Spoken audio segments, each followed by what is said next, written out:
Right, good afternoon everyone, welcome back to the channel, welcome back to another video. Picking up the camera for the first time in a couple of weeks, ready to get cracking with doing the work on the Mondeo so I can get this thing back on the road. Every time I walk past this car sitting in the driveway, it makes me sad to not be able to drive it. So I really want to get the work done that needs doing and actually get this thing through an MOT and back onto the road and back drivable once again, because like I said, I really miss this thing. It's such a good car. I previously made a video where I went through a list of things that are wrong with the Mondeo that I want to get done before it goes through the MOT. Now I don't know if I'm going to actually complete that whole list, because not every single thing on that list needs doing for an MOT. I might do all the jobs that are sort of pre-MOT worthy and then get it through an MOT and then finish off the rest of the jobs afterwards. So that means I'm going to be focusing more on the engine stuff. I'm going to service it, I'm going to put the Egr valve back on, I'm going to put the catalytic converter back on, and I'm also going to check the suspension over and just make sure there's nothing in there that needs replacing before the MOT. Everything else should be okay though, I think. Everything else was sort of cosmetic or performance enhancing and not really relevant for an MOT. So without further ado, I'm going to get started on the work ahead for today. Hope you guys enjoy the video. Right, so I'll set up a few of the smaller jobs that I want to get done first. I bought myself a new Egr valve. As you guys know, the Mondeo currently doesn't have an Egr because it's been blanked off. I'm going to put an Egr valve on the car because I believe that it's throwing up an engine code due to it not having one of these. So I found one of these on eBay, picked it up, I think it was like 20 quid. It came all sooted up inside, but I've cleaned it out so it's all new, nice and fresh. And I'm going to be putting that on the car. And I'm also going to be doing the injector seals. They've been leaking for a while. Although these are not related to the MOT, it's a nice quick and easy job, so I'm going to do them as well. And also I've just got my scan tool here, I've got the Autel out, because I do just want to check before I do anything and make sure that the engine light is on because of the Egr valve and not because of some other underlying issue, because I'd rather know now and order some parts or whatever I need to do instead of just replacing this and hoping for the best. So I'm going to give it a quick scan first of all and just make sure that I am just messing with the Egr and I haven't got to actually fix anything else to get the engine light to go off.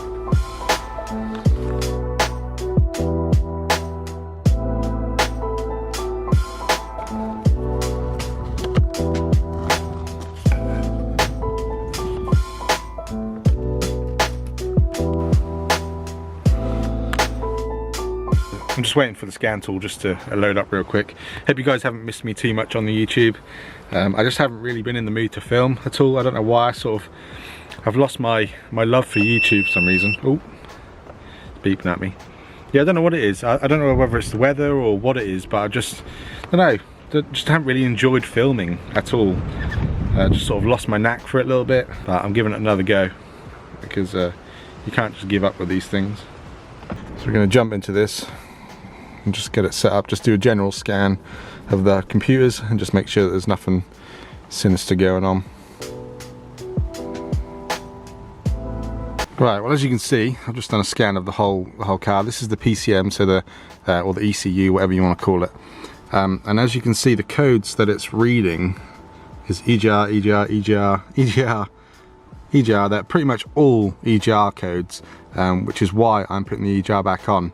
Now it's interesting actually, I'm actually quite surprised that there's no codes on here for the decat, because I would have expected to see something for that, or I don't really know. So what I'm going to do is I'm going to put the Egr back on, clear the codes, run the car, and if we don't get any engine light or any codes come back, I might end up leaving the decat on the car and just putting it through an MOT with a decat, and hopefully the emissions won't be so bad with the decat on. Hopefully it'll pass emissions. I'll do a service on the car as well before it goes, so hopefully that'll be enough to get it through the MOT. But like I said, Egr valve, that's the main reason I just want to check, make sure there wasn't anything else. Doesn't seem to be anything else underlying with this car in terms of engine light stuff, so that gives me the green light to go ahead and do the Egr valve, and we'll come back to this and we'll clear the codes afterwards. So on this car, on these Mondeos, the Egr valve, if I take the cover off quickly, so covers, massive covers on these things. The Egr valve lives right here. Usually you can see this piece of tubing. This is the Egr delete tube.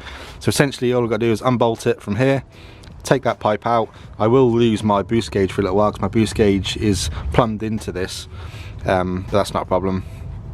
And then put the Egr valve in, just plug it in, the wiring harness is right here. And like I said, I'll just clear the codes then, and hopefully that will get rid of the engine light for me, and that'll be nice and easy. I've just got to undo this Jubilee clip as well for the hose. Is it 2 bolts? Yeah, 2 bolts. You can get the other one through there, and that should just pop off. Nice and easy. That's the first job.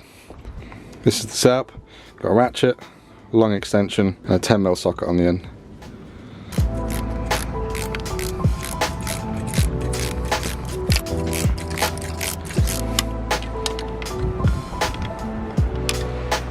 Oh, turns out they're actually an 8mm, not 10.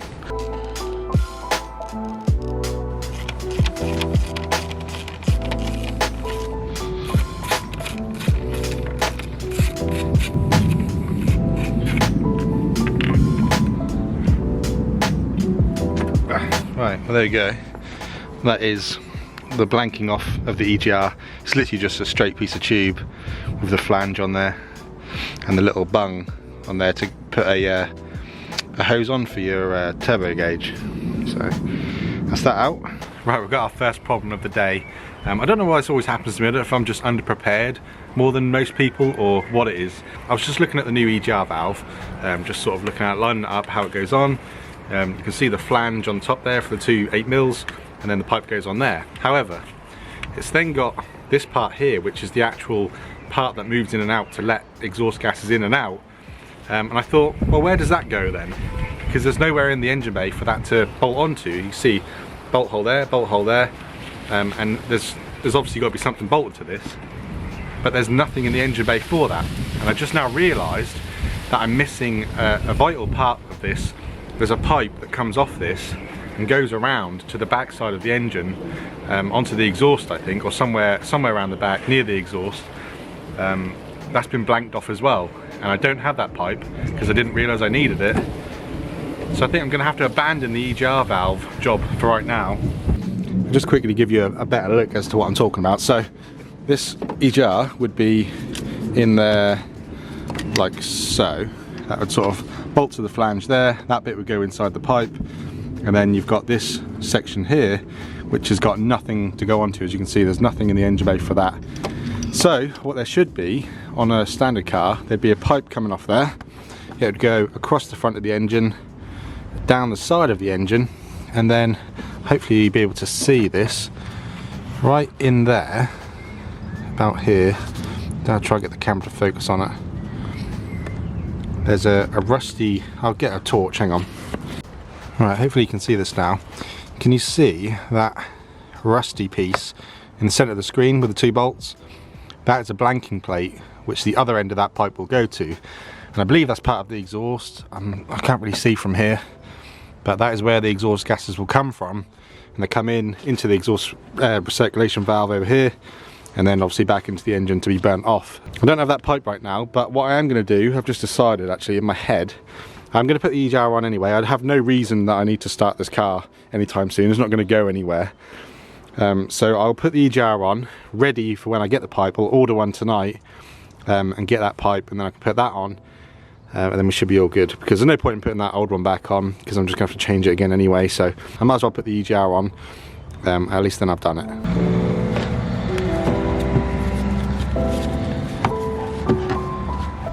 Fits in there pretty easily.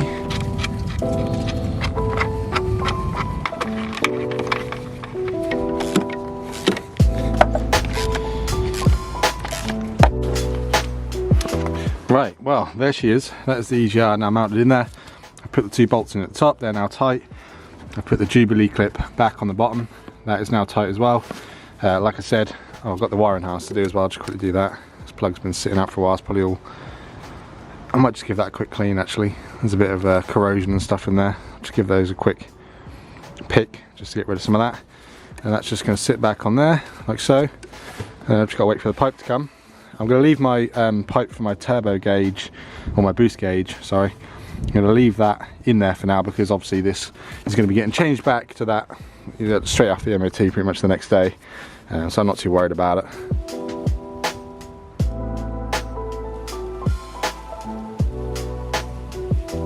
Right, so in terms of EGR stuff, that's about all I can do today. I've got the blanking one off, I've put the new one on. I'm just gonna wait until I've ordered a pipe and then I'll finish that job off. Which means we're gonna move on to the next thing, which is the oil seals for the injectors on this car. Now, they don't look so bad at the moment because I mopped up the oil the other day because it was really annoying me seeing it sit there. I probably should have waited to show you, but I'll show you on the engine whereabouts they are and sort of what we have to do to get to them. Top of the engine, this is the fuel rail right here. These are the pipes that go to the injectors. The injectors sit here, so there's 1, 2, 3 and 4. The seals, if you can see them, they sit around the injectors inside the valve cover because the injectors actually sit in oil. Around the injectors there's actually oil, the engine oil sits around it, and these basically just stop the engine oil from coming up onto the top of the engine, onto the cover, and they don't seem to be doing a very good job of that. I don't know if you can see, but it's still quite wet around there, that one, this one especially where I couldn't mop it up too much.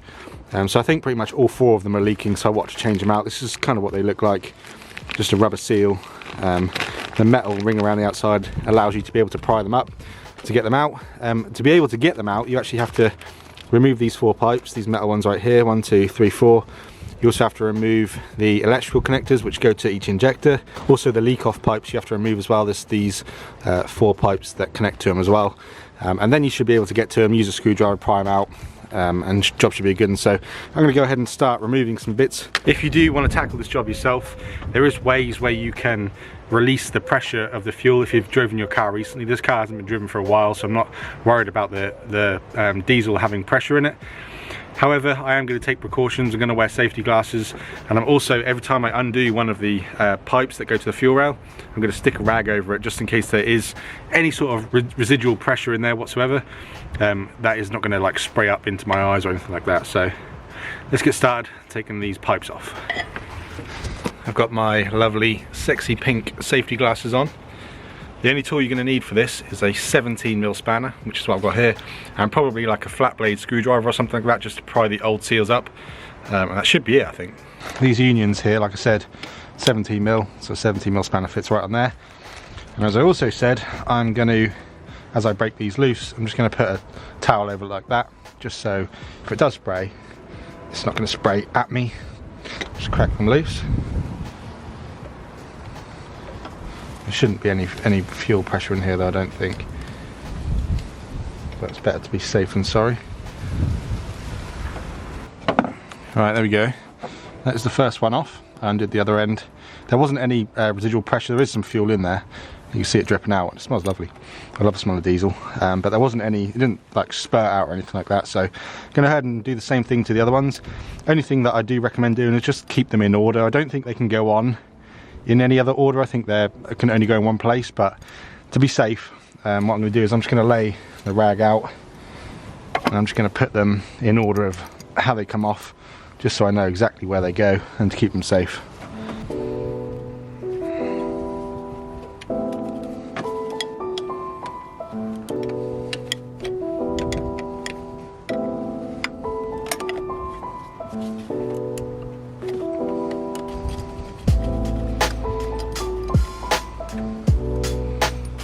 Right, so that is all the pipes removed. You can see all 4 of them sitting up there in the same order that I took them off. Now, what I'm going to do, because now the injectors, the top of the injectors and the fuel rail itself is exposed to the elements, whilst I'm working in this area, I really don't want any debris or anything getting inside the injectors or inside the fuel rail, because the injectors can be very sensitive and any little piece of grain of sand or dirt or anything that gets in them can mess them up. So I don't want anything like that to happen. So I'm going to sacrifice a couple of gloves. And all I'm going to do is just cut the fingertips off, like so, and they're just about big enough just to sit over each injector like a little hat, like so, and that's just going to stop any debris while I'm working from falling inside. And that's a little bit of peace of mind to know that everything should be alright. There we go, look, nice little trick.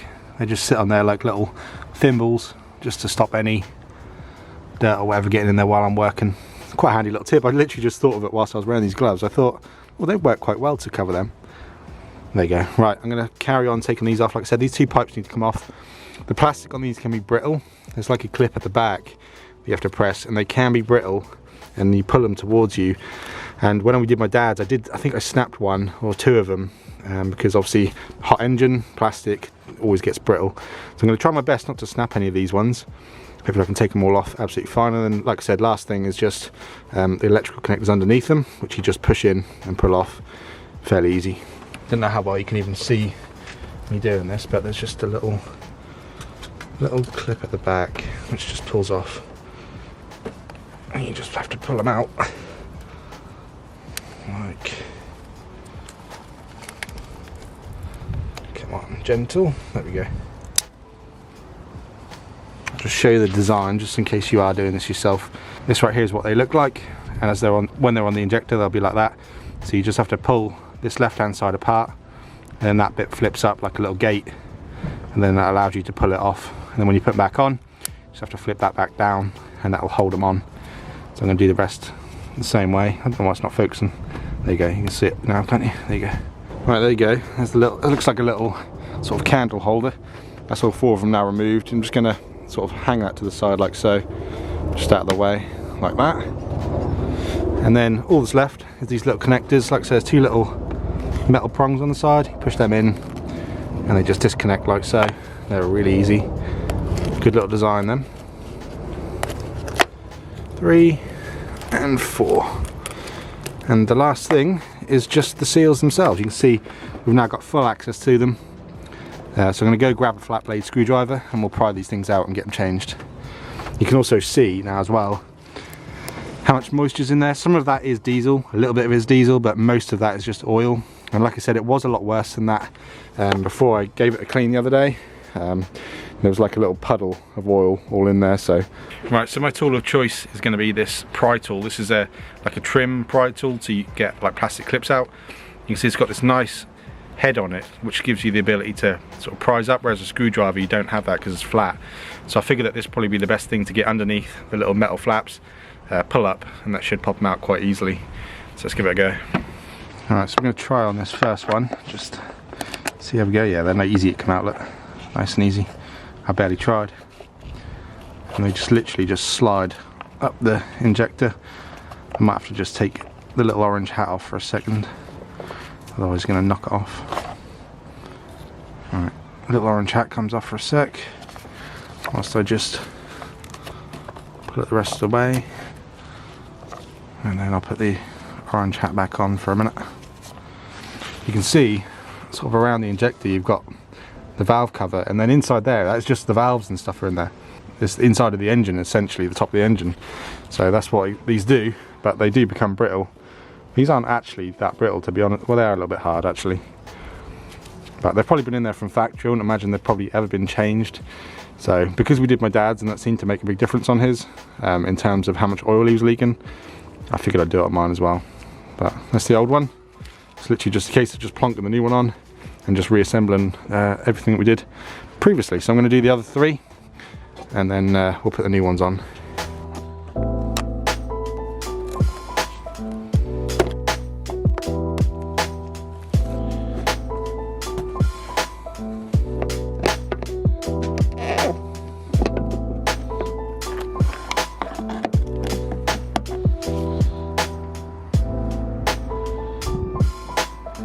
Right, I've given everything a good old wipe down. You can see all nice and clean in there now, ready for the new seals to go in.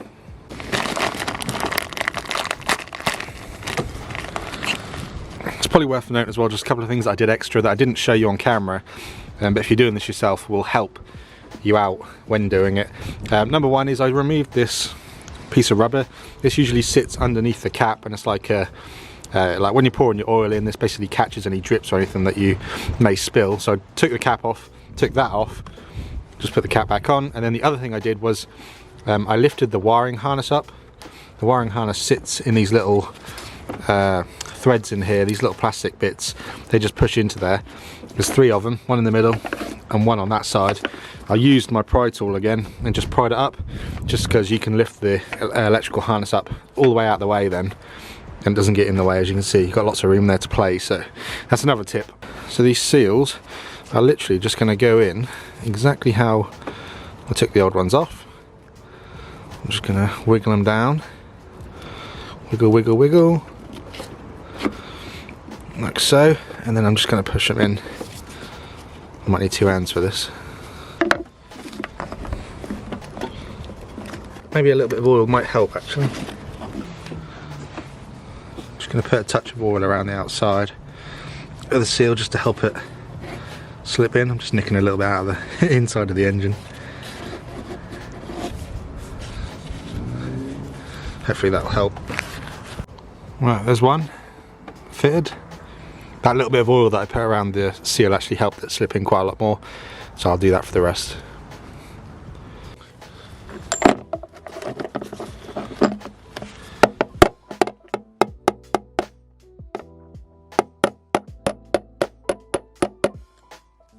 I found that these are really hard to go on, even with adding oil to them. They are really sort of quite a tight fit, and just pushing it down with your thumbs is almost near impossible. So I've got this 30 mil deep socket, and it fits perfectly over, and it gives me, sort of sits right on the edge of that seal, and allows me to just tap it with a hammer, which is just enough to get that go down. You don't want to whack it too hard because this cover being plastic, you don't want that to crack. So I'm just giving it like little sort of small taps just to seat it in, and it seems to be working all right. You can see these two have gone in fine. Just a little tip in case you are finding it hard to push them in. I don't remember having to do this with my dad's ones, but there you go.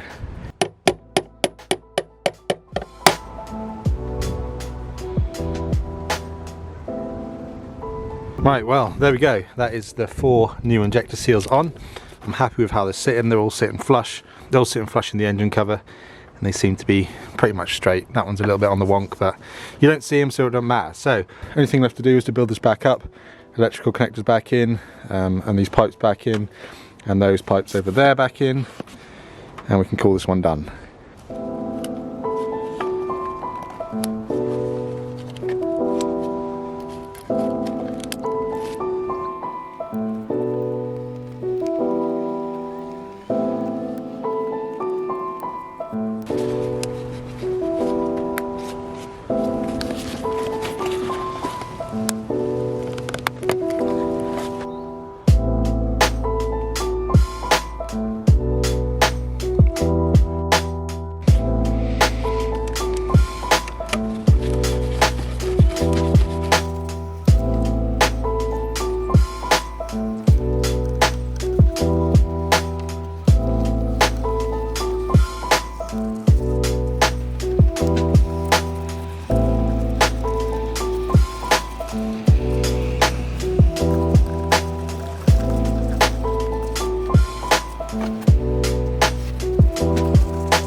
Right, well unfortunately that's about all I've got time to do today. I know today's jobs weren't anything too exciting, but I wanted to get the ball rolling on the Mondeo just to say that I've started it. Because when you've got a project sitting there that you haven't yet started, the first step is just to always get it started. It'll make me actually want to come out here and work on it, which it actually has.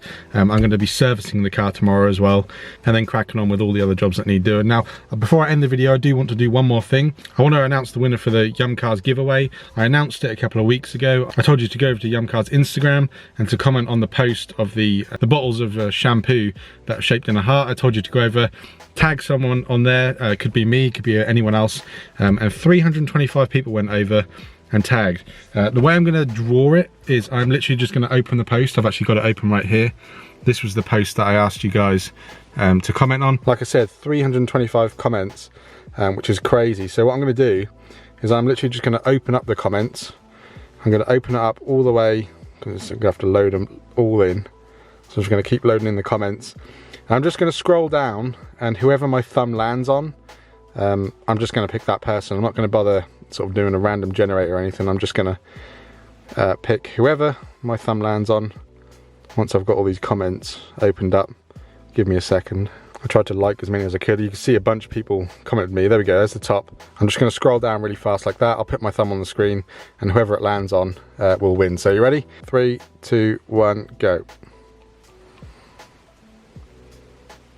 It is you, Kurt _306_. He actually tagged me and he also tagged Louis Winterbottom. Wouldn't mind having to go with these products. There you go, Kurt. You are the winner, sir. I will add you probably and send you a message through direct messages, and you have won yourself the mini set of Yumcars products. I hope you put them to good use and hope you enjoy them. So there we go, congratulations Kurt on winning the Yumcars detailing products. I will do more giveaways in the future. I think Yumcars have already agreed to send a few other bits out, which I'll do some more giveaways on. I'm going to do a giveaway on YouTube next time so that you guys watching this have got more of a chance, because I know a lot of people don't have Instagram, so I want to give people actually on my YouTube channel a chance to win. So we'll do that next time. I hope you guys enjoyed the video nonetheless. Expect a lot more Mondeo content in the near future. I'm actually going to get cracking doing the service just after I finish this video. Whilst I'm still talking about Yumcars, I will just point out, look at this awesome t-shirt that they sent me. Kelly over at Yumcars actually had this specially made, custom designed for me. I've got my logo there and sponsored by Yumcars. I don't think you can buy these. I think this is just a one-off, but you can go over there and they sell Yumcars t-shirts with just their logo on. So if you want to pick one up, you can. Also, if you do want to pick up any of their stuff, do remember to use the code SAVAGE10 for 10% off. You can literally buy anything on their store, put the code in, and you get 10% off every order. So there we go. Thank you guys for watching. I hope you guys enjoyed. I will see you guys in the next one.